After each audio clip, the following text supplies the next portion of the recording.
L'info éco avec Capital. Le chiffre du jour, 200 €. C'est le montant de l'amende forfaitaire délictuelle pour usage de stupéfiants qui sera instauré à la rentrée.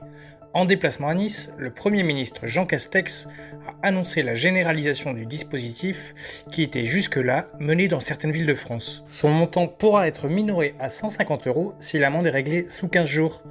En revanche, elle sera majorée à 450 € au-delà de 45 jours. L'objectif est de lutter contre les points de vente qui gangrènent les quartiers, explique le Premier ministre. Tous les détails sur capital.fr. L'info pratique Capital. Si vous souhaitez bénéficier de la prime à la conversion automobile dans ses contours actuels, le temps presse. En effet, à partir du 3 août, le dispositif va connaître une évolution sensible.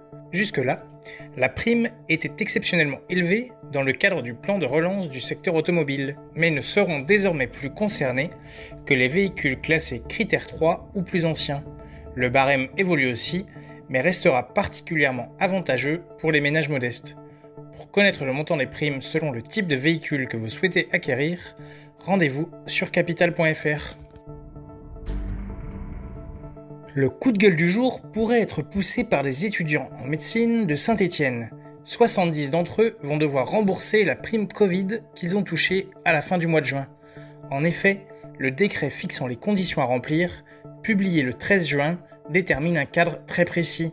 Le volume horaire effectué entre les mois de mars et avril joue notamment un rôle majeur. Le CHU de Saint-Étienne, où sont intervenus ces étudiants comme aides-soignants, brancardiers ou infirmiers, annonce tout de même qu'il étudiera chaque dossier au cas par cas. On termine par la polémique du week-end.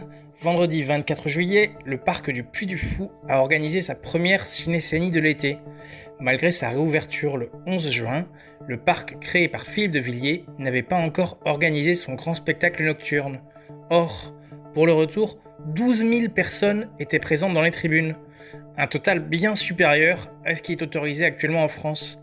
En effet, les rassemblements de plus de 5000 personnes ne sont toujours pas permis pour des raisons sanitaires. Face aux critiques, le Puy du Fou a fait marche arrière pour la semaine prochaine. C'était l'info éco avec Capital.